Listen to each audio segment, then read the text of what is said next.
right. What up, everybody? Welcome to the IAG Thursday Thing. This thing we do every Thursday, and normally I am recording this from the middle of nowhere in Tennessee, but I am at IAG, physically there. I'm actually sitting at Foster's desk. And then you're going, where the hell is Foster? Well, 3/4 of this company, I swear to God, is they're either overseas chatting with some people, and there's some really cool stuff coming from that, or they're at a giant Bronco thing in Tennessee, which is hilarious because I live in Tennessee, so I flew over them to get here. And a giant Bronco thing going on in Tennessee, and they're all there. So everybody is everywhere. Yes. So,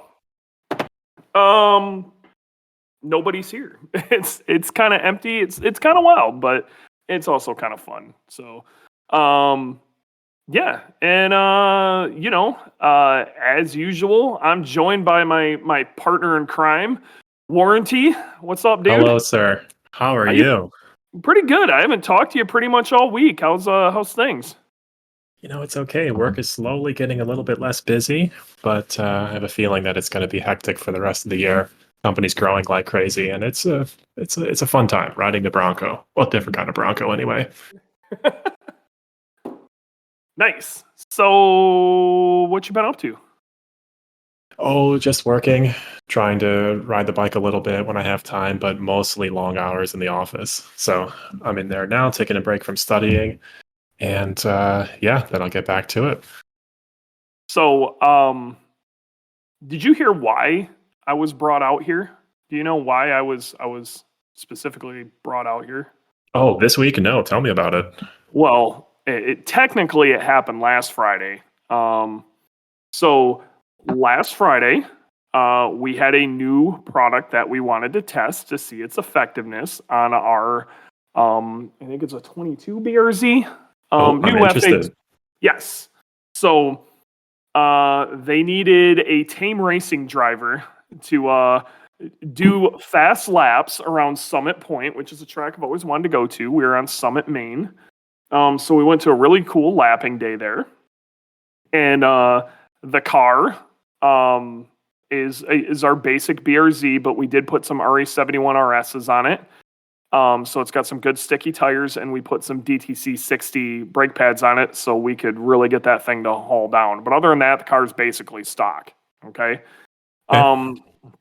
Yeah, we went out there and we ripped laps, and unfortunately, one of the cool things, the product didn't work quite as good as we had hoped. We're currently debating on how we want to go about that, but the fact that we went there and tried it and got good data, like correct data with it, and it's really cool. It's super cool to be a part of that. And yeah, they wanted me out here specifically to drive the car, which was super sick. And nice. Yeah, is that the first time they had you come out to do like test driving for IAG? For test driving, yes. So now I'm officially a professional driver because I was paid to come out here and drive. Yeah. Now I'm not a professional race car driver, but I am a professional driver. So So we were going to go back to the track tomorrow. And I desperately was trying to get into this event that they're holding at Summit, Maine again. But unfortunately, the event this week is a practice event for an SCCA competition thing they got going on there. So you have to have a cage car and you have to have an SCCA competition license. And man, the competition license, I kind of managed to finagle my way around because one, like their motorsports director at Summit Point kind of loves me, which is cool. Cool. And two, Grid Life is now hardcore in cahoots with the SCCA and NATA, and you get if you are a Grid Life competitor, basically you can get a time trial license added to your SCCA license. But unfortunately, I think I could have got around the license thing, but I couldn't get around the cage thing. So. Oh yeah. Okay. Yeah. Darn. I tell you what, Summit Point's a riot though. It's up there with one of my favorite tracks. And the reason I like it is a lot of the same reasons I like Gingerman. It's pretty safe. It's not quite Gingerman safe, but it's pretty safe. It's short enough to where you can rip a lot of laps on it. A lap around there in the BRZ, I almost dipped into the 125s, but I was running 126s pretty consistently. Which is getting around there for a stock car, according to everybody I was talking to. Yes, Mr. Butler, that was my first time there. Now, I kind of knew the correct line through there, just due to iRacing. What was really wild was how many people didn't know the correct line there and had been going there for like 20 years. It was really weird, because my line and their line was definitely different, and my line was definitely right. It was super strange. So yeah, we had a really good time. That was super fun. That was a really neat experience, and I'm really excited to see what comes of that. Going out there, getting data and stuff. We've got some really, really good ideas now because of the data we got, how it happened, and everything. We now think we can make a product that's really going to kick ass. Very nice. That's relevant to my interests, driving a new BRZ. Very relevant to anybody's interest who is going to be tracking one of these vehicles. I can promise you that. I was thinking that you were at the Grid Life event because it was going on at the same time. But no, that makes a lot of sense. Cool. I was not there. Foster was at Grid Life, but I was not. Unfortunately, Boogie is not ready. We did a lot of work to Boogie in the past few days, including ripping all of the wiring out. And that's all about to start coming back together. Dude, PDMs are small. You would think they're huge. I don't know. For me, I felt like it'd be like the size of a laptop or something. They're tiny. They're super tiny. The size of like a battery pack or a large phone? Yeah. I would say, yeah, a phone's probably fair. Wow. Yeah, really wild. Yeah, I heard, like Sean's saying down there, CMP rocked. I heard that event was really cool. Other than a couple of weird loudmouths running around on Reddit, it sounds like it went over really well. Unfortunately, Short Ben from Gears and Gasoline did get in a small wreck with another car. It was totally not his fault, or even the guy he ran into's fault. But it just kind of happened, unfortunately. Consequences of racing. What were the loudmouths on Reddit complaining about? They were mad because they were misclassed. They shouldn't have even been in the class that they were, but they had one of these Chrysler SRT 6s, which is a supercharged 6-cylinder. So it actually should have been in Street GT, not Street, but they somehow classified him as Street. So he was in Street. He was barely faster than the Sunday Cup cars. I guess he was drag racing people down the straights and all sorts of stuff. What I don't understand is how he even managed to. I think there was a vetting issue with how he even got into the competition, but somehow managed to get into this competition. Maybe he did some SCCA stuff or whatever. I don't know. But the guy was driving like a complete jackass. Everybody was pissed, and I guess he got into like a. Did you see Tall Ben from Gears and Gasoline's picture of him like pushing his car back to the pits, and how I've got a professional race team, alcoholics, No, I didn't see that. No, it was pretty funny. But either way, he I guess he took like this guy took like serious offense to Tall Ben and his Evo, saying that he had like he's driving in like a grassroots class with $100,000 into his car, and he's got a full race team, and he's fully sponsored. This is like, he just was really mad about it, and it was the whole thing was ridiculous. So mad 'cause bad. Yeah, it was super, super strange. Yeah. All right, so I that's don't know. all. That's all good news so far. So you had a good time on track. Version 2 of that product is going to get released sometime in the indeterminate future, and I will buy Yeah, it. Life will be we're great. actually we're going real hard for that. So Good. we've the powers that be have stated this is a priority. What we would Fantastic. really like in a perfect world, and I can't promise this, but again, those who are listening to this kind of get insider info that we get to kind of hopefully show off the prototype at Grid Life Midwest. That is All right.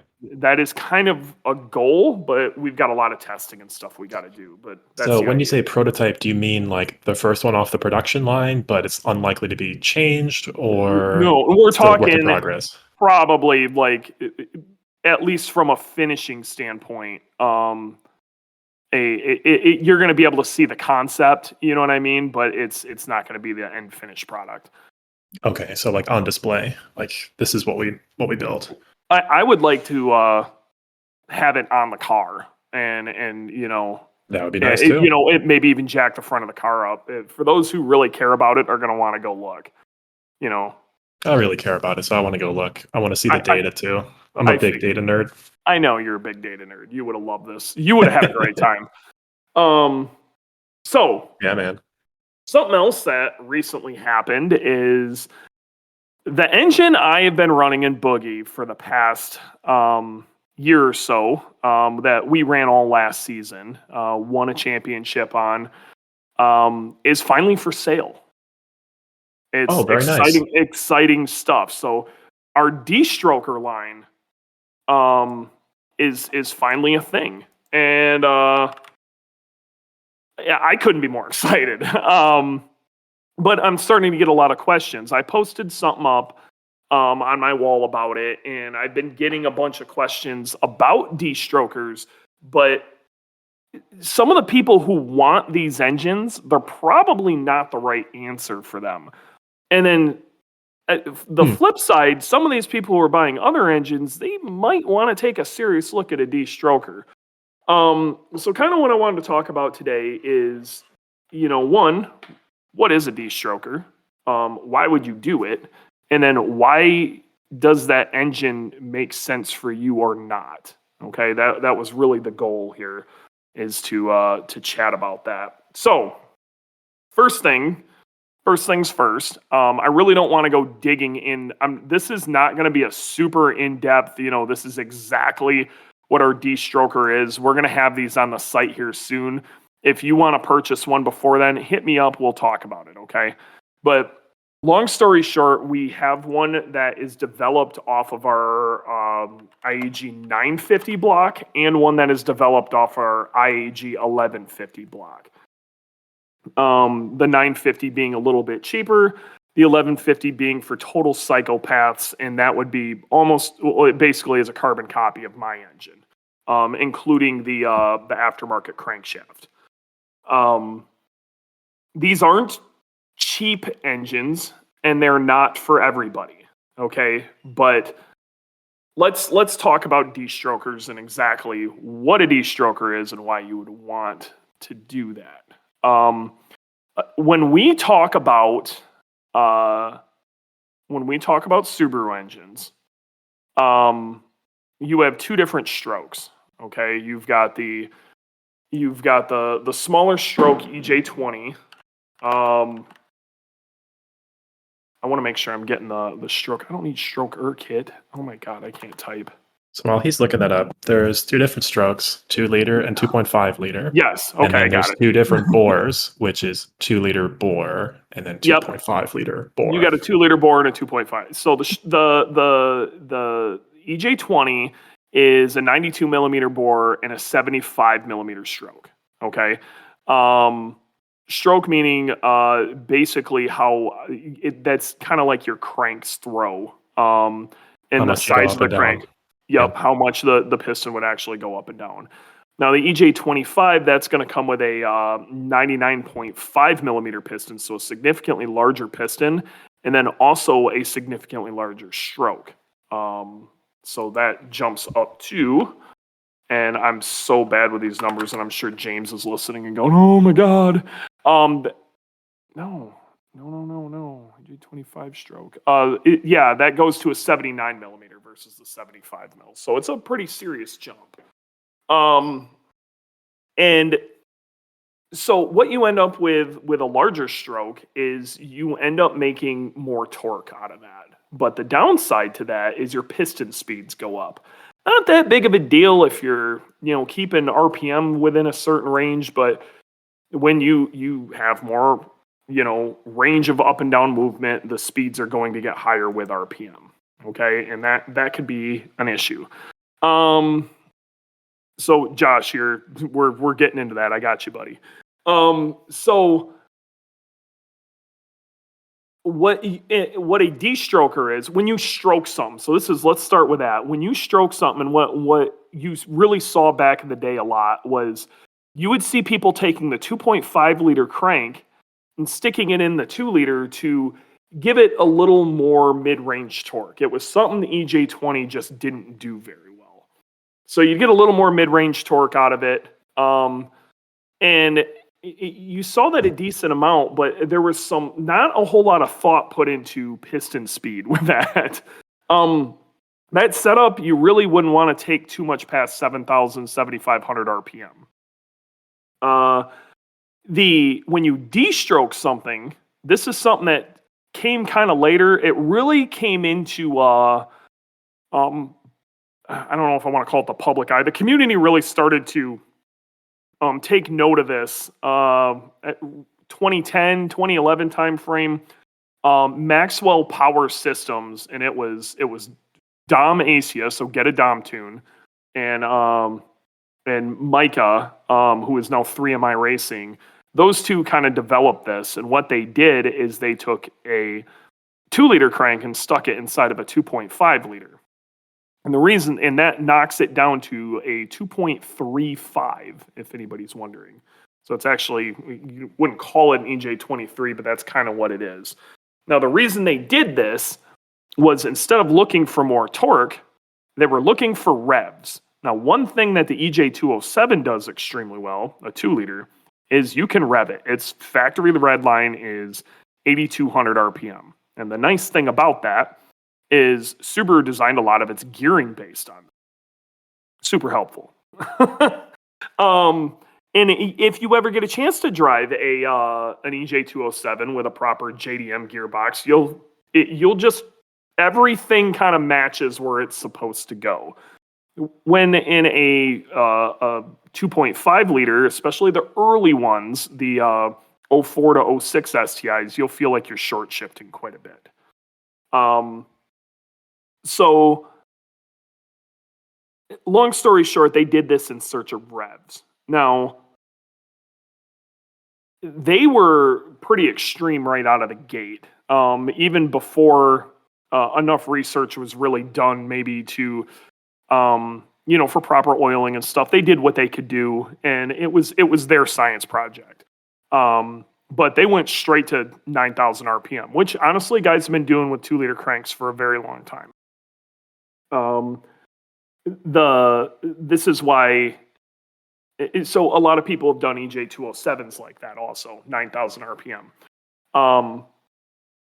Man, I'm kind of lost in my thoughts here, but okay, I can bring it back though. So yeah, you're basically an engine is going to make power by torque, and then torque is converted to horsepower by RPM.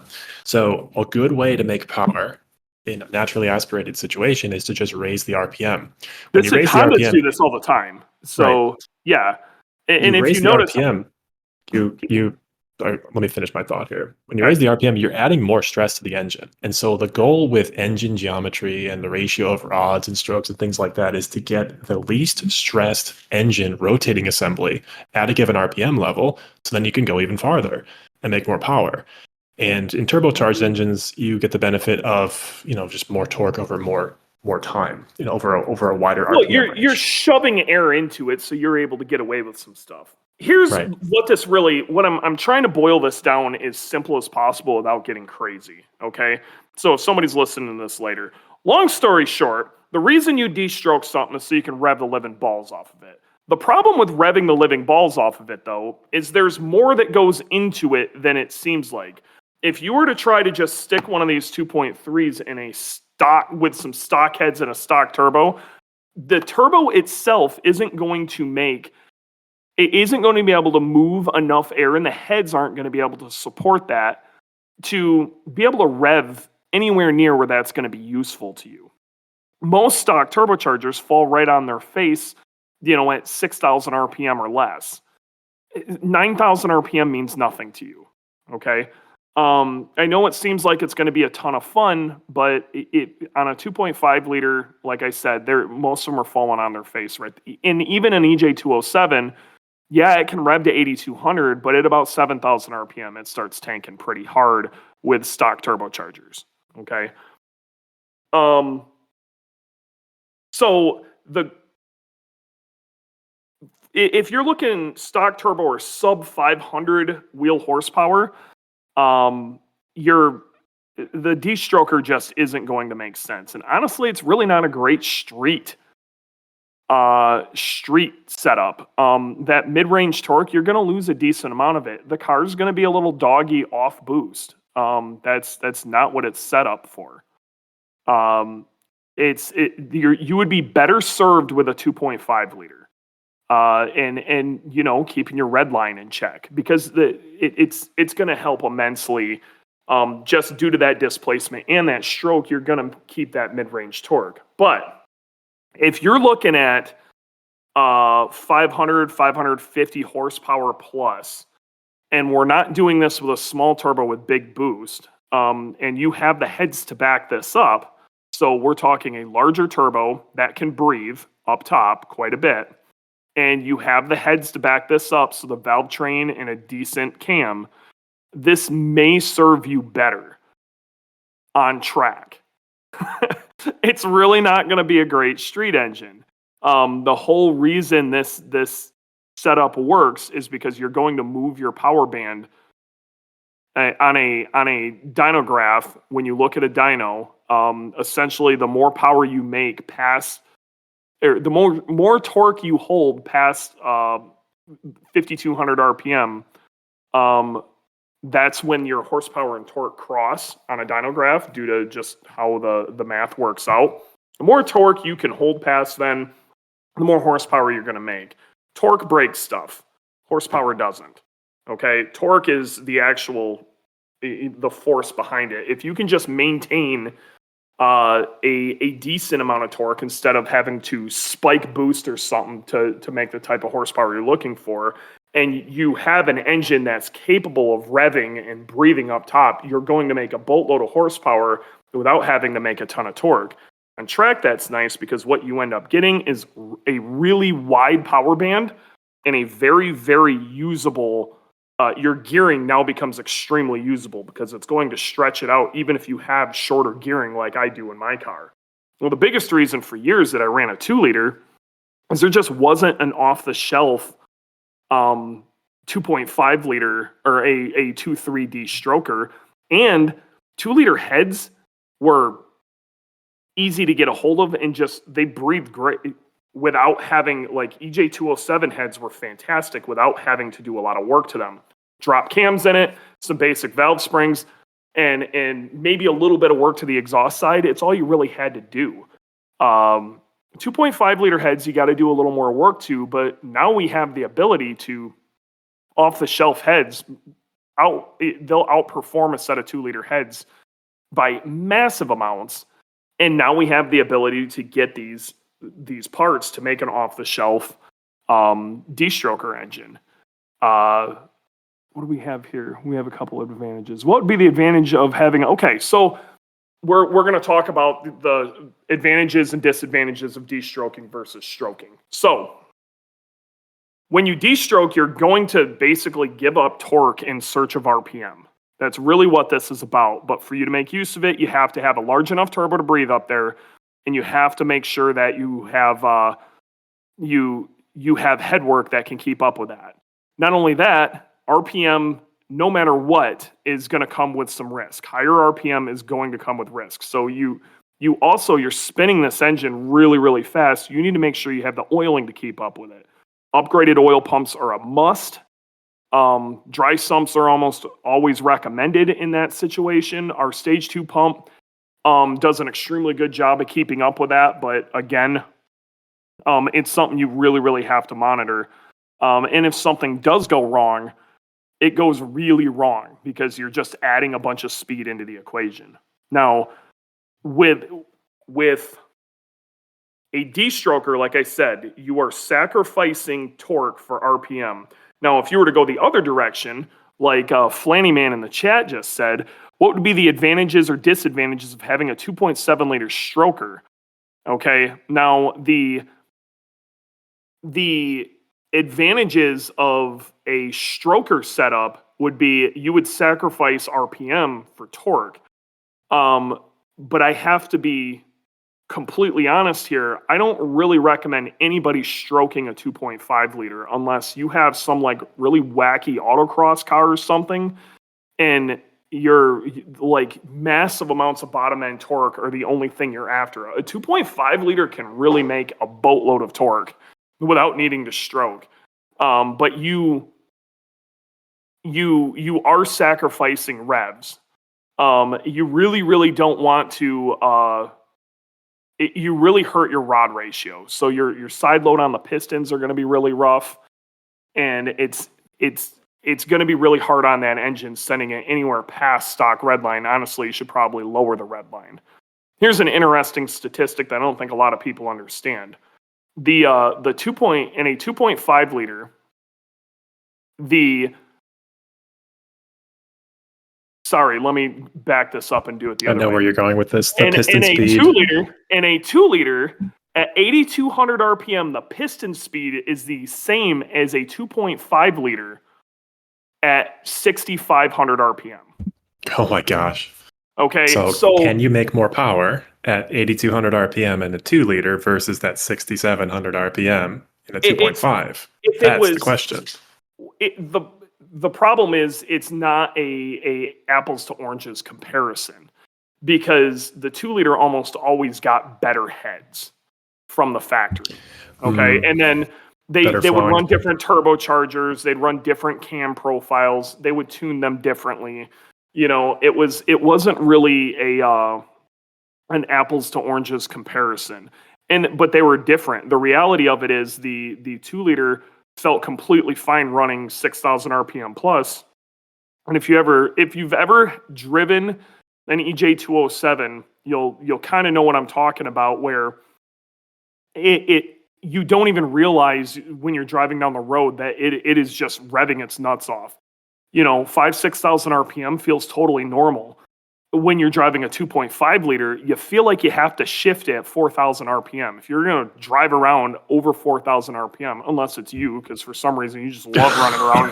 Why do you have to call me out like that? But you feel like you need to shift. You'll feel the engine. You feel like it's I wouldn't say shaking apart, but it's definitely got a lot more of a vibration to it. Yeah, movement to it. So it's something you can definitely feel is really what I'm getting at.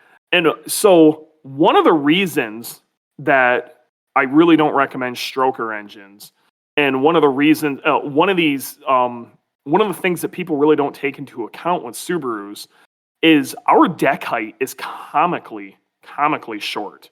Mm-hmm. Okay, because of the wide motor, there's not a lot of packaging clearance there in the engine bay. Let's talk about what deck height actually is here. Okay, so when you look, what deck height would be is the center point of the crank to the top of the where the piston would be at top dead center. Okay, so the very, very top of the piston when it's fully extended. That would be deck height. Okay, now in a Subaru, you literally look at a short block. Look how small our short blocks when they are together, and you have to cut that literally in half. Okay, so if you look at our bore to stroke ratio, you would think, holy crap, man, this thing should be able to rev its nuts off. But it can't, because we run actually really short rods. And that right there is what kind of messes this whole situation up. Our rods are so short. And that the way that rod ratio actually works, small changes to our crank can make massive, massive differences. And that's why this works as well as it does. One of the things we do when you do a destroker setup is, instead of you adding meat to the piston, you put in a longer rod to make up for that space. So it'd be a 2 millimeter longer rod to do it how we're doing now. There are some builds out there that are using a plus 4 millimeter rod. That might be something we look at in the future. But for right now, this setup just works, and it keeps it really reasonable. We don't have to run an entire different set of rods and add another pile of money to this, and you can spin the nuts off of it. If we had more deck height, we would be able to run a longer rod, but we can't add deck height, because if we make this engine any wider, we're going to run into the frame rails. We are physically unable to add any more deck height.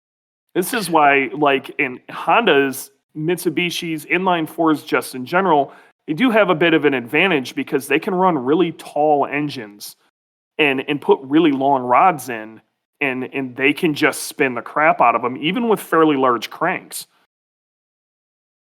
Right. Yeah, there's non-Subaru people in the audience.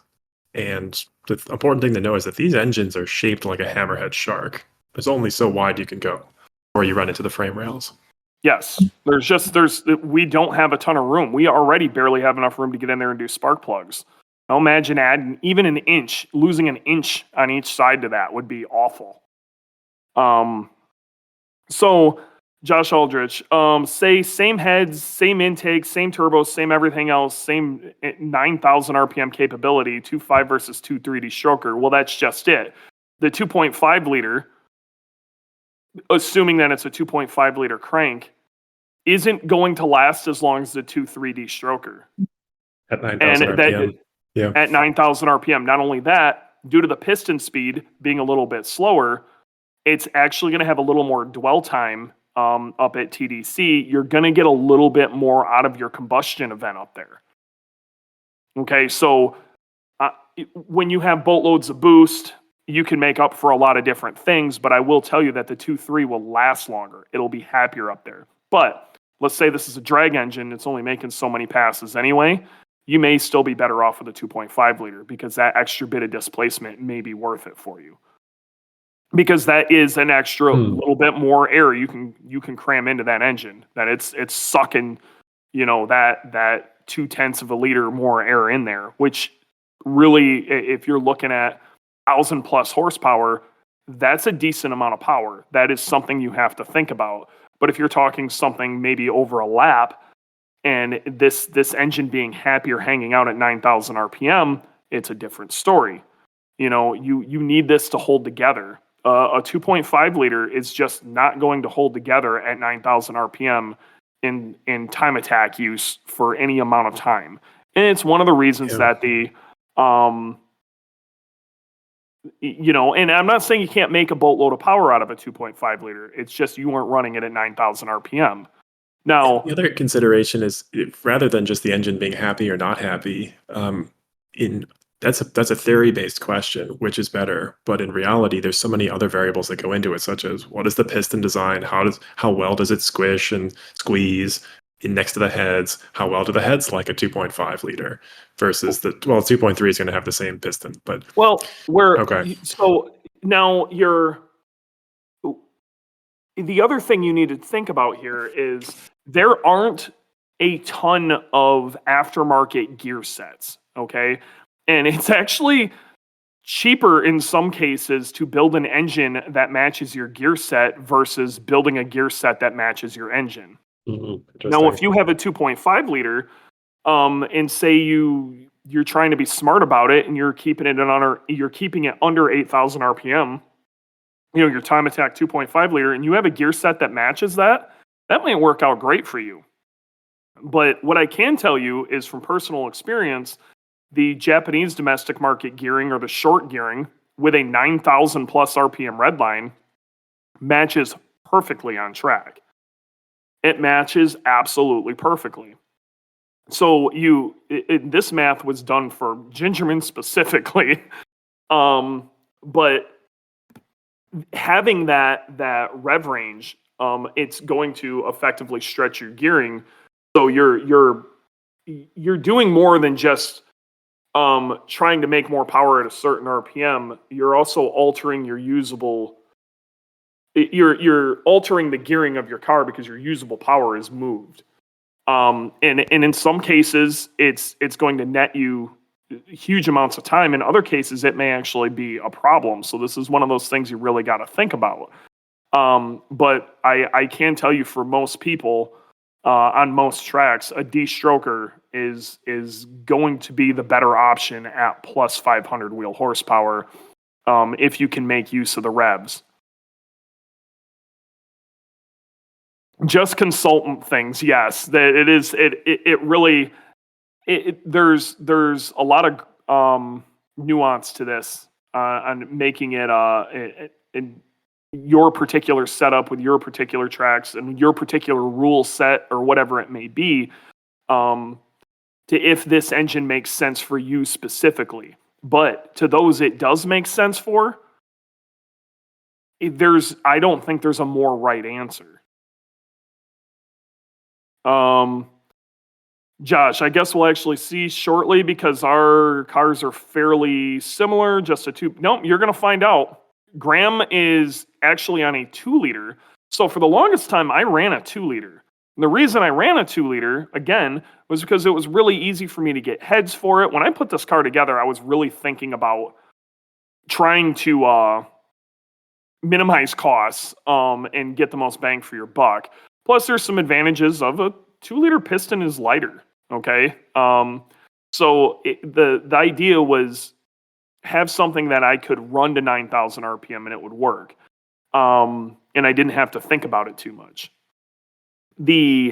So I ran 2 liters for years, and I just sacrificed anything under 5 to 5,500 RPM or so. It's just gone, okay? It just didn't exist to me. But I had short enough gearing, it worked. For years, that car was fantastic. That setup worked really well for me. But we actually ran into a problem here where we were having problems getting 2-liter case halves. And I would have been fine if I would have waited 2 weeks, but I didn't have 2 weeks to wait. So we came up with the idea of putting together an off-the-shelf Destroker setup. And that was the original prototype. I wasn't expecting it to work as well as it did. But basically there was 0 trade-offs, and I gained 1,000 RPM down low. Yep, I remember that. It was nuts. It overlaid almost perfectly. I just gained an extra 1,000 RPM at the bottom. And that little bit made all the difference in the world, because there were certain areas of like Gingerman that cut out a full shift for me. I ended up in some weird spots. I think when I calculated it out, it knocked 3 shifts out of Gingerman for me, which is that's a pretty serious amount of time. Mm-hmm. It just gave me the ability to not have to downshift. And if you don't downshift and you're out of power, especially with a 2-liter, if you're outside of boost threshold, that car is a dog, and you will just throw huge amounts of time away. But if you gotta, downshift just to pop into a gear for a couple thousand RPM and then shift again, you're also not helping yourself all that much either.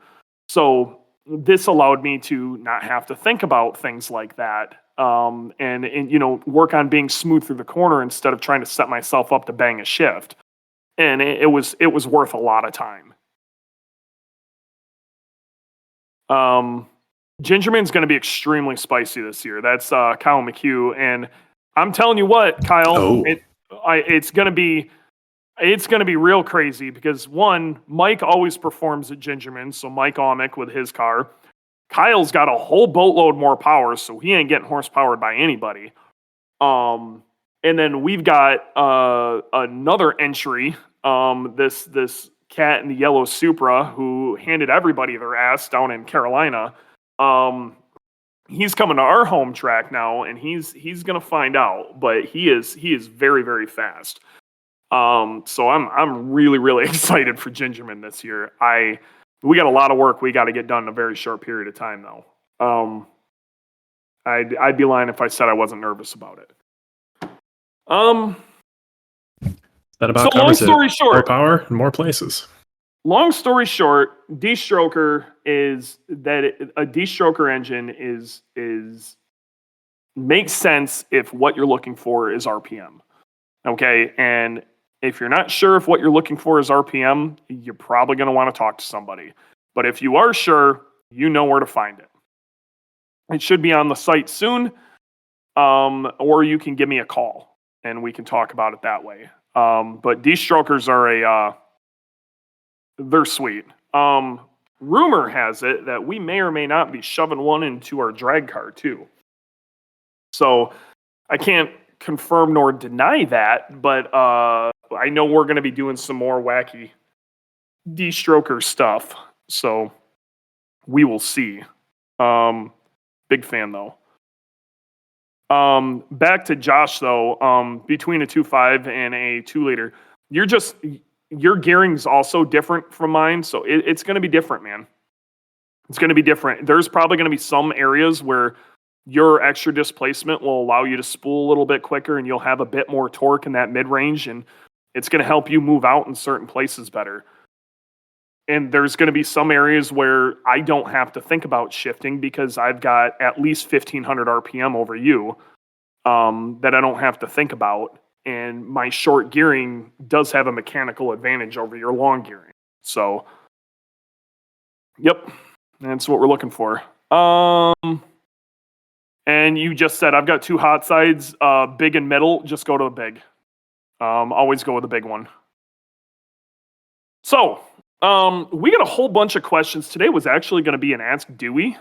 And then somebody asked about Destrokers, and I'm like, you know what? We should probably have a conversation about that. And then I really didn't finish my thought and write down what I wanted to say, and then got kind of lost. But we had a good time. But we've got a ton of questions in the chat. We need to pull those bad boys up, and we need to answer some questions because there were some bangers in there, and I there could be even a few more in there now. So let me get over there.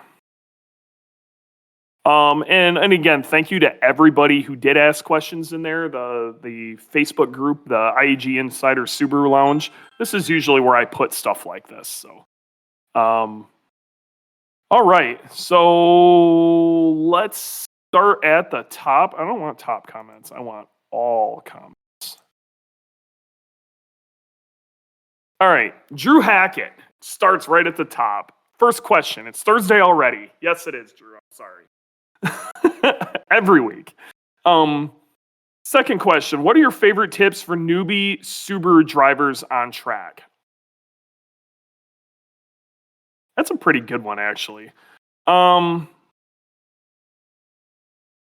guess this is going to come from 2 different directions. My first driving tip is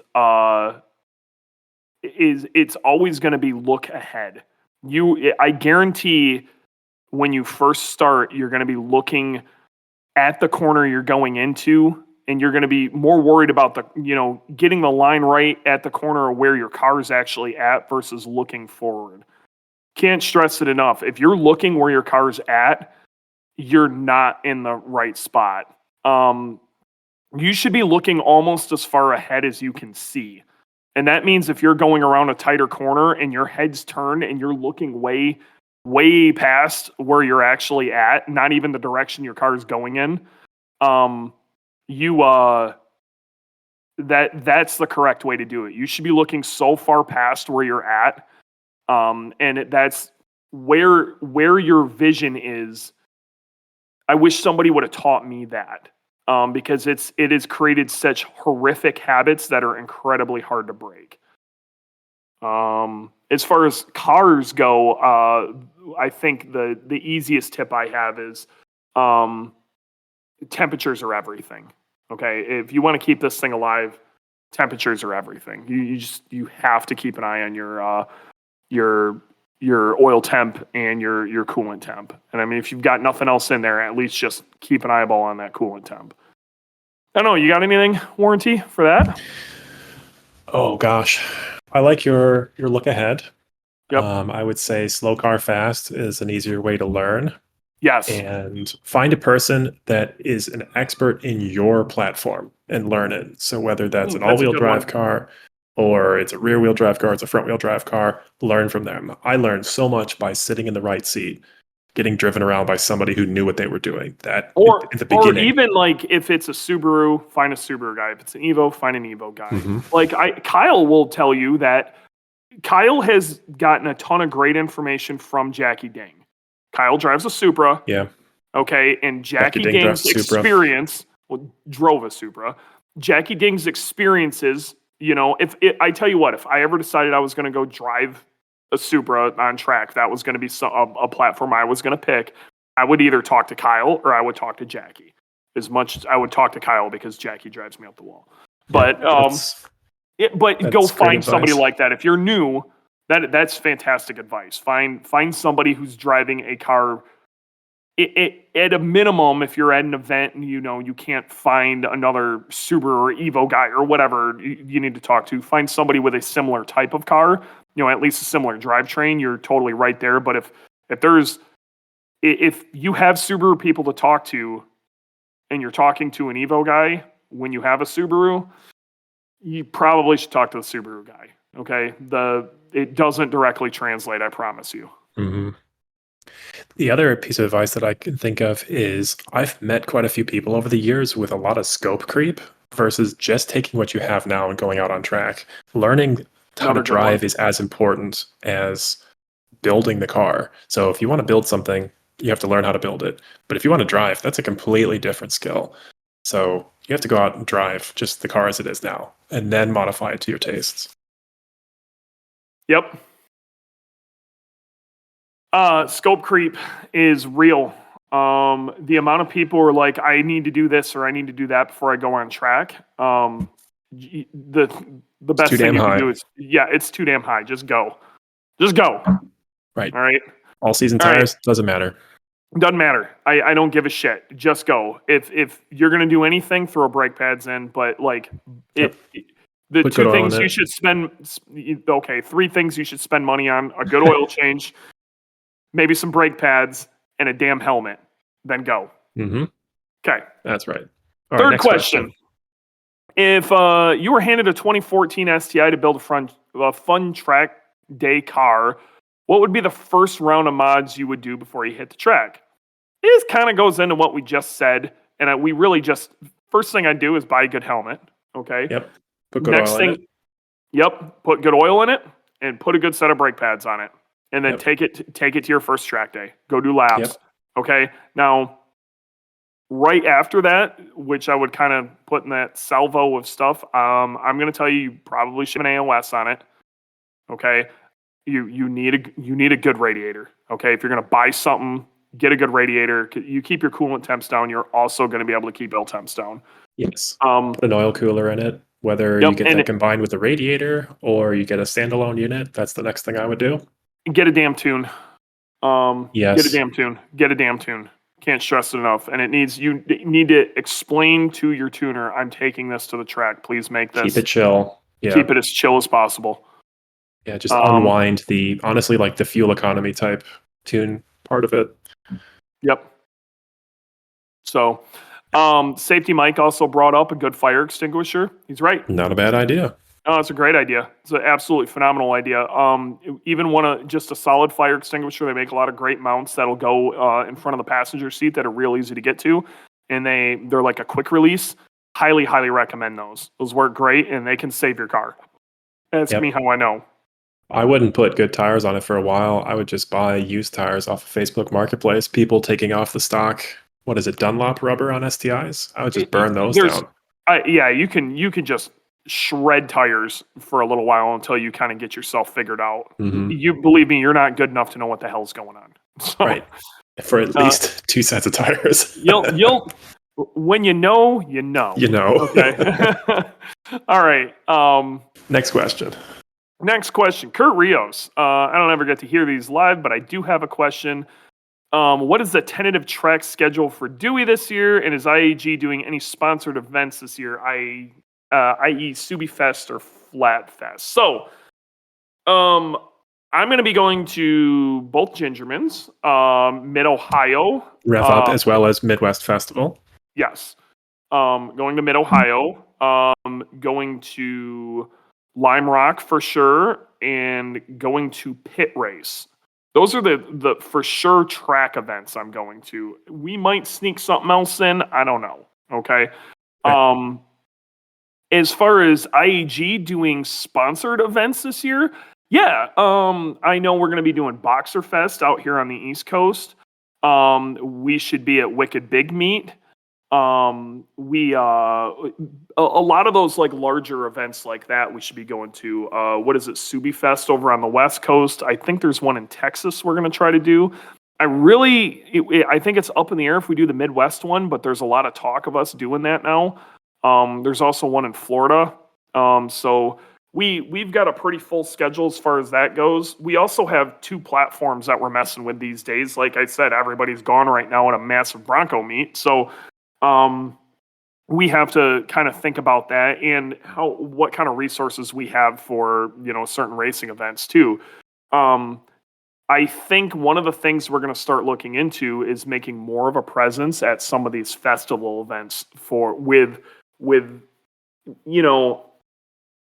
product or cars or whatever at some of these Grid Life festival events. So I have a feeling we're going to poke around with that a little more, but we'll see. Okay. That was Kurt. What do we got next? Next question. What are your recommendations on tires for street / autocross car? I've had both Pilot Super Sports and Pilot Sport Cup 2s. Love the Cup 2s. Didn't last long at all. A good, better, best example of tires to stay and what tires to stay away from. Tyler, here. I'm going to make this easy for you. There isn't a do both. Yep. It's just like brake pads, okay? If you want to be competitive in autocross, you need the right tire. The right tire is going to be whatever the fastest 200 tread wear tire is. It's probably going to be an AO52 or a 71 RS. It's going to be something like that, okay? Or a set of Hoosiers if you're doing some sort of other class. But it's going to be a really competitive tire, whatever you're going to do. That's not going to make a long-lasting street tire. There's not an in-between. There's not a do both. Now, if you're going out to screw around, who the hell cares? I'm a big fan of like the Michelin PS4 was really good. There's a bunch of 300 treadwear tires out there that are decent. Even those Falcon FK 510s, I think is what they were, which were like a summer. It was kind of like a competitor to a PS4, and they were dirt cheap, and they weren't bad for street tires. Like I wouldn't feel bad taking them to Tail of the Dragon or something like that, but they wouldn't be competitive in autocross or anything like that. If you're going to compete, put good tires on it. And then, so you need a set of wheels for competition use, and then you need your street stuff. And that is what it is. Or just be completely okay with shredding tires, because that's going to happen. For street tires, I really liked the Michelin Pilot Sport 4s and 4Ss. I think they're up to version 5 now or coming soon. So they're expensive, but they worked great in the rain. They worked great on the street, and they were fine enough on track. Yep. And yeah, they're in it. Like I said, if you're taking it out to an autocross, you're on track, and you don't care about being competitive, you can get a little higher treadwear tire and it isn't going to matter. But if you're trying to be competitive, okay, if you're like, I want to go autocross this car, you need 2 sets of wheels and tires. That is something you should really start looking into. Is it worth upgrading the GR OEM Brembo pistons, dust boots, seals, and also adding titanium shims for a budget intermediate level track setup? How much of a difference would, or if any, would that be over stock performance, heat transfer, rebuild duration? Ultimate goal is APL kit. Yeah, that's great. I understand. Okay, so long story short, what's my take on OEM Brembos on track? I did it for years. Okay, now you're going to get a couple of different things here. Warranty isn't going to I want you to tell the story. He isn't If you going to don't, I be will. I mean, what color my Brembos are? Oh, the whole thing. Yeah, go for it. Either way, my 05 STI I drove for years. An 05 STI will come with gold Brembos, and mine are jet black in the front right now. They have somehow managed to become more black than the black Brembos that would come on an 08 Plus. Yeah, because he boiled the paint off of them, and we went Literally and told boiled. Brembo about this, and they were not happy. Yeah, they said, weren't "Don't do very that." happy about it. But with that stated, it always stopped. Okay. Yep. Now, I at no point did I ever drive that with a leaky piston or anything like that. I did titanium shims. I did, good pads. That setup can work. Okay. But you need to be aware it has limits. If you're talking intermediate track setup, you're out there having a good time, and you need this, I wouldn't do that and add a boatload of horsepower. But if you're at stock horsepower levels and you're not trying to do anything more in like a 20-minute session or anything like that, I think you're going to be okay as long as you keep an eye on it. But the second anything starts looking funky, you stop. Yep. Okay, you're going to cook the dust boots right out of it. That's going to happen. Right. But if you start leaking fluid in any way, if the brakes feel funny in any way, stop. Okay. Next question. Trying to see if there's anything people were talking. Track and road. So okay, we're good. Facebook questions. I want to keep. This is what I'm doing is pulling these questions straight from my thread. I want to go through those because I promised those people first. Cool. So, Jake. So they were looking at my. I posted a picture. The picture I used was my GC from way back in the day that got smashed by a truck right in front of Six Star Motorsports. Oh my gosh. Yeah, so that's the picture I used back when it was pretty, and it had a reverse hood scoop on it. And Jake says, think that reverse hood scoop would help cooling on an NA. Honestly, it'd probably help on just about anything. The scoop is backwards. You're going to get air that's going to go around it. It's going to make a negative pressure area, and it's going to pull. So it should help cooling on just about. Is it in the correct location to help with your radiator as much? Not really. You definitely want it more near the front of your hood, but if that's what you got, it'll work. It's better than nothing. Let's put it that way. Josh Stansel asks, how do you like your coffee? Honestly, I like Monster Loco Mocha. That's my jive. It's about the only coffee I drink. I'm pretty lame. If I drink just normal out of the pot black coffee or whatever, I immediately shit my pants. Sahid Persad, this is funny. This is Persad Parts. He's down in Alabama. This guy, if you guys are ever looking for like random used parts for whatever you need, like a 6-speed or like a door or something, this guy's probably got it. He goes, I can't seem to find BRZ front axles anywhere. Ha ha. Got him. Alec was the guy who actually asked the question. With you guys now selling D-stroke 2.3 liter engines, could you get a general rundown on the benefits of the engine, what application it would excel in, or should be considered for, etc.? I think we pretty much nailed that. If you guys do have any other questions about D-strokers, please hit me up. More than happy to chat about it. James, okay, one of the other the build guys here. Why are Subaru goobers obsessed with oil changes? Well, I don't think that's fair. I think changing your oil is totally fine. I think calling us goobers is, I don't know about that, but I do think people are a little. I have a theory on why this has become such a hot topic, and people aren't just like, oh, everybody runs Motul, I'll run Motul and being done with it. It's something that is reasonably priced that people have control over. And so they're like, hey, I feel like I have control over this and I can afford to do something. People are just so hell-bent on wanting to do something. And so I feel like that's why you get a lot of people getting all crazy about what oil they're using. Does that make sense? Sure does. Okay. That's all I got. Justin Samarin, your thoughts on the BCP X500R and how it does with a 2.4-inch inlet. All right. First off, the BCP 500R, X500R is a pretty badass stock location turbo. With that stated, I still think doing anything over 450 wheel horsepower with a stock location turbo is stupid. But if that turbo, 450 to 475, that turbo is going to do that without having to sweat too much. And a 2.4-inch inlet really isn't going to be a restriction at that point. And then if you keep the 2.4-inch inlet, you can still clear your TGVs with no problem. So fitment will be a lot easier. Honestly, I think that turbo is a solid setup if you keep things in perspective. Now, you could push that and make more than 500, but with a 2.4-inch inlet, there's only so much air that you can get in, and with a 10-centimeter hot side, there's only so much exhaust you can get out.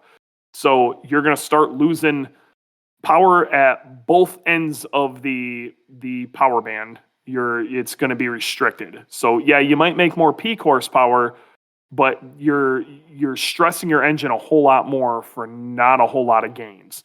If you plan on going over 475 to 500 wheel horsepower, go rotated. Just stop screwing around, go rotated. So yeah, that's where I'm at with that.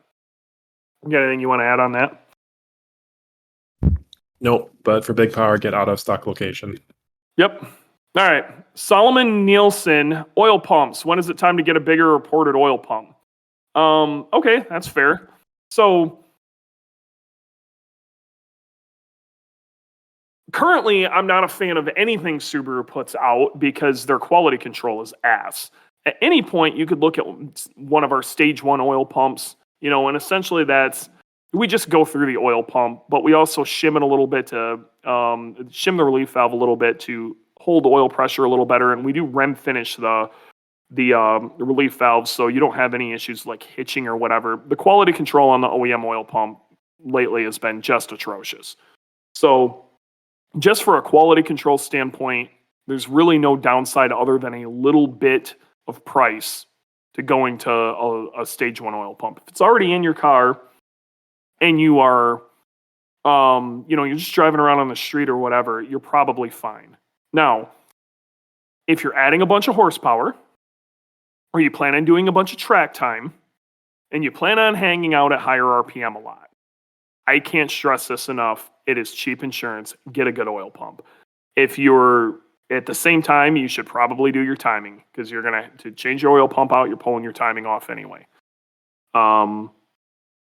It's one of those things that there's not like at a certain horsepower level, you need this. It's more of a use case scenario. And if you're going to spend a bunch of money on a built engine or something like that, you would be crazy if you don't spend a little bit of money on your oil pump. It's nuts if you don't. So it's kind of where you're at. It's more of a use case, not a horsepower thing.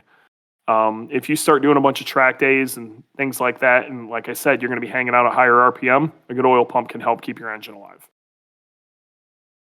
And we got one more. Corey Richardson for 2 liter heads, EJ205 version 7 through version 9, EJ207. So basically early GD chassis 2 liters, GD chassis 2 liters. We'll just go with that.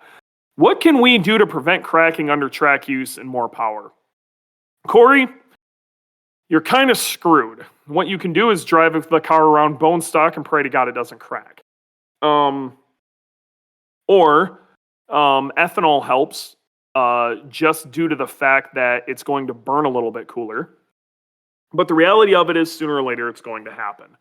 This was one of the reasons that I needed to go to a 2.5 liter because I didn't have a head to use. Now, what we ended up getting was a later 2 liter head that had the newer style combustion chambers in it that don't crack.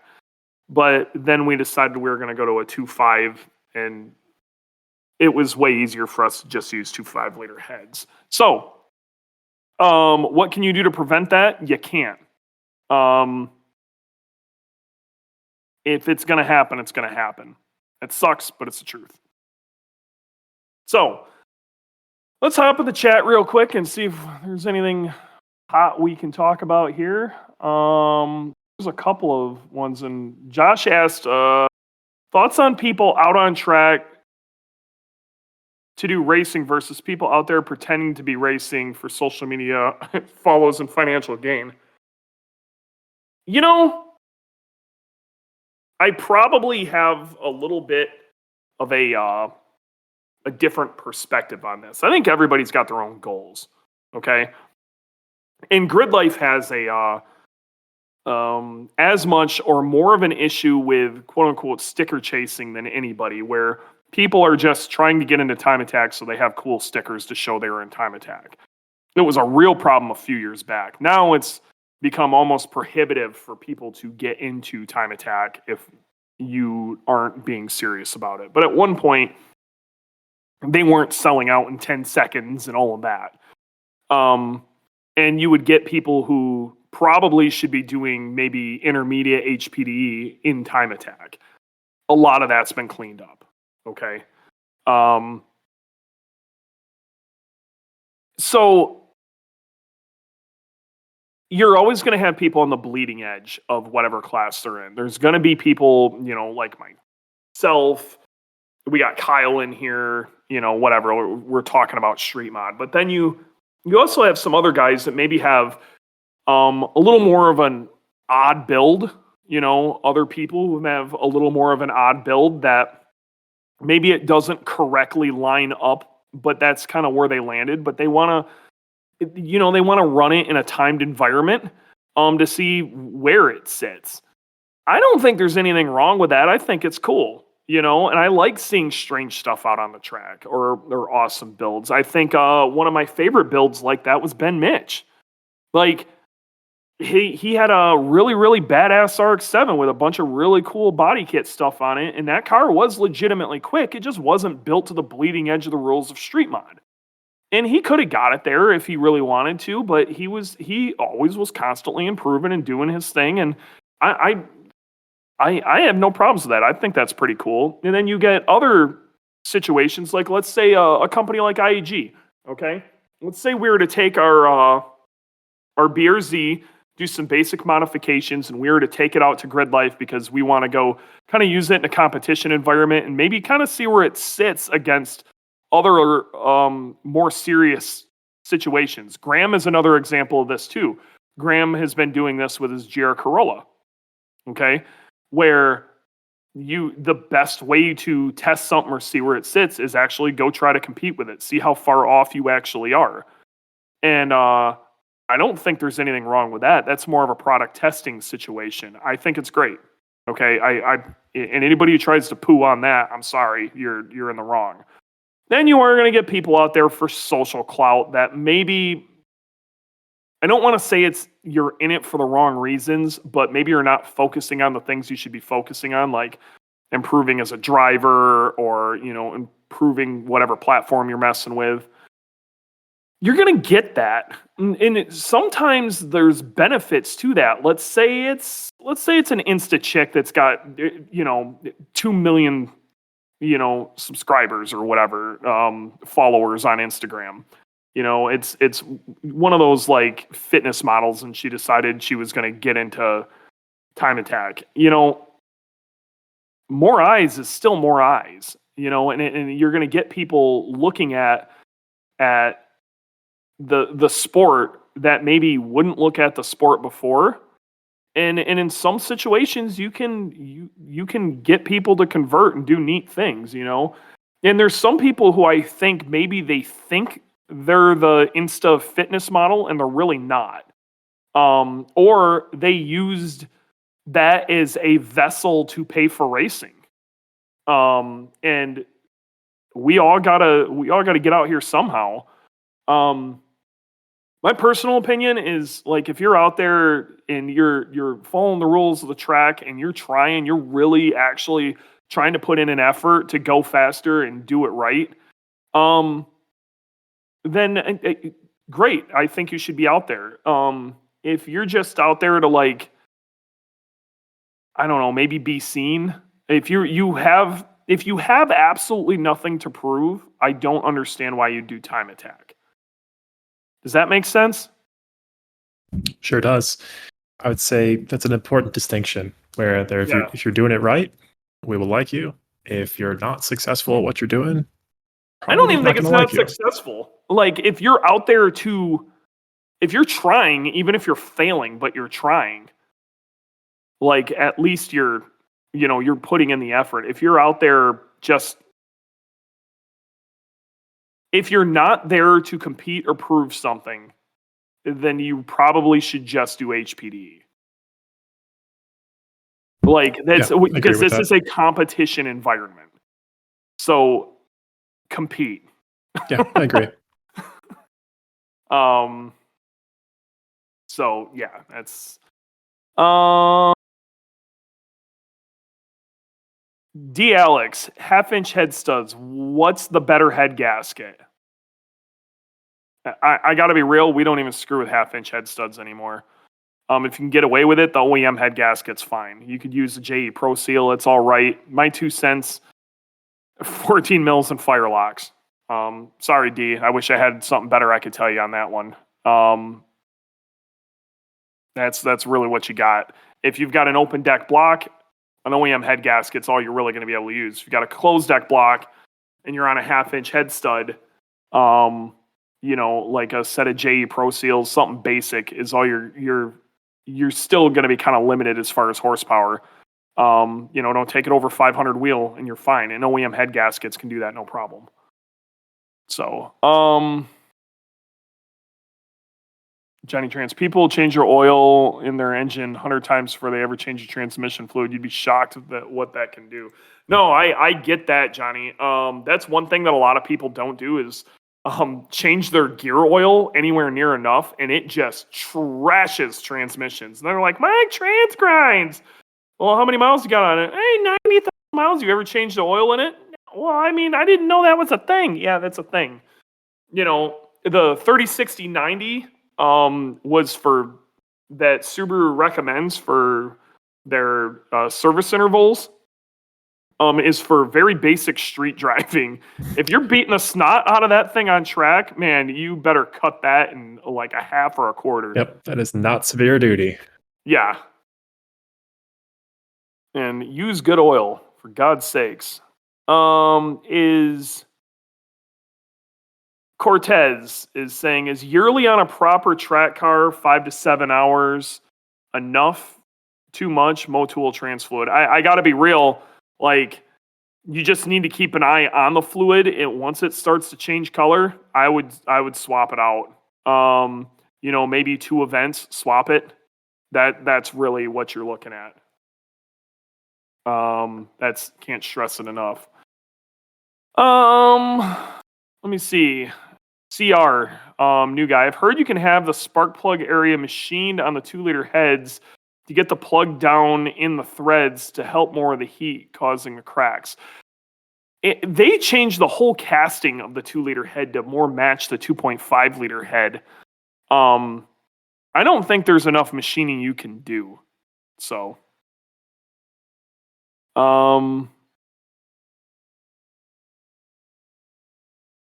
Gateway Thought. Hi, I just do HPD. It ain't nothing wrong with doing HPD. And if all you're doing is going out there and having a good time with your homies in HPD, I don't care how fast or slow you're going. You run at your own pace. You do your own thing. And if you never go any faster, or if that corner scares you and you want to go slow around it or whatever, who cares? When you're HPD is you're on a road without a speed limit. That's all that is. And that's great.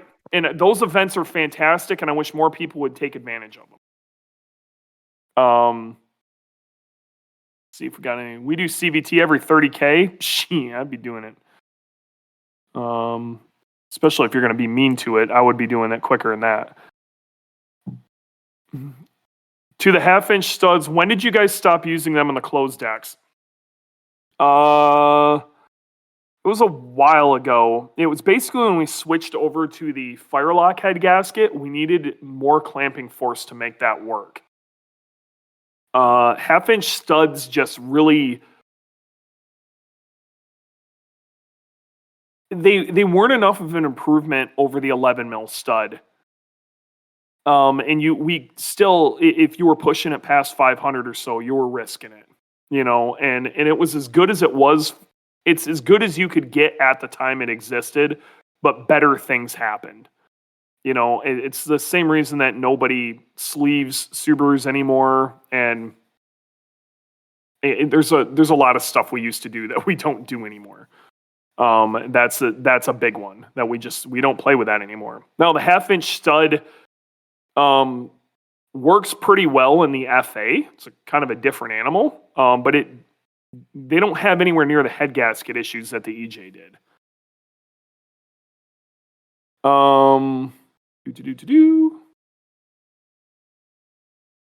Yeah.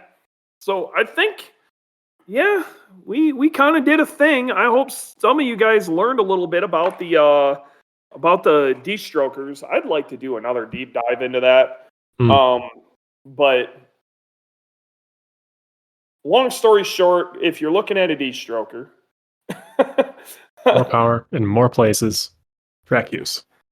Yeah, like basically, if you're willing to build it correctly, it can be fantastic, but it's not for everybody. So if you're not going to make over 500 wheel, don't even look at it. And it's why we don't make a 750 Destroker or a 550 Destroker, and we never will, so don't ask. It doesn't make sense. So last thing before we depart, did want to say just a quick thing about what happened over the weekend. So, yeah, what did happen to you over the weekend? Well, it wasn't me, it was somebody else, man. And the whole community didn't benefit from it. So are we talking about the thing with the thing? The community? Yeah. So oh man, that sucks, man. Yeah. The Minneapolis car community was shocked last weekend by the murder of Eric Berger and the subsequent suicide of the perpetrator. This guy had been around in grid life. I had a really nice conversation with him at Laguna Seca. Now he's gone and he took someone with him. That is an awful thing and totally unnecessary. So if you or someone you know has been struggling with mental health issues, please reach out to a friend or a loved one. You are not alone. You are not the voice in your head. You are the one that listens to it. Dial 988 countrywide. It's like 911. It's been around since 2005. It's available 24/7. It is a national network of 200 local crisis centers. The suicide rate in the United States has increased 30% between 1999 and 2016. This didn't need to happen, and it certainly did not need to take an innocent person with him. So please, you are not alone. Dial 988 and take care of yourselves. Yeah, it was a horrible situation, and I knew the guy. I'm not going to say I knew him well, but I've had lots of conversations with him at PRI and all sorts of stuff, and that, like, a lot of this all came from, an unfortunately, like a social platform and a business venture that just didn't take off, that put him into a bad mental space, and then other things in life piled on top of that. And it sucks, man. And you would have never thought. Thought. And so if somebody seems off, don't be afraid to talk to them. Say something. Like if you're seeing it yourself, like say something. Were there not two situations that? No, that was the only one. Yeah, no news from me in the land of Tinder. So I've just been working a lot. Yeah. The situation. Yeah, that was crazy, and it was really awful.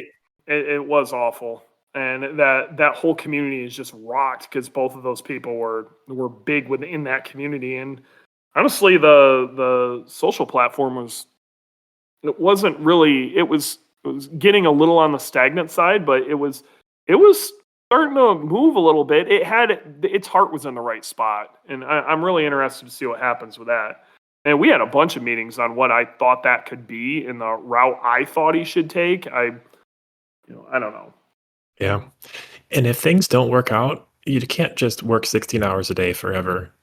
We have bankruptcy laws in this country for a reason. So like, it's very much a mental health issue rather than a money issue or anything else. No right to talk. I was just blown away. Yeah, I was blown away too, because you would have never thought from the guy, because he didn't seem it to be in that situation. You know what I mean? I'm blown away by how fucking unnecessary this was. So. Yes, completely unnecessary. It sucks. So 2 people are gone, and that's a lot of survivors impacted. So it's awful. Yep. Really, really ugly situation. So, all right, man. All right, sir. There's a 2% chance I'm going back to the track tomorrow to do some more testing. Unfortunately, I don't think we're going to be able to make that one just because we don't have a cage. And we'll see you next week, where I think we're going to have Smedia on the podcast, which should be a lot of fun. And we're going to talk about the dangers of going off the beaten path, and it'll be a really good time. So good deal. Yep, it's been real. It's been fun. It's been real fun, and we will see you guys next week. See ya. Thanks, everybody.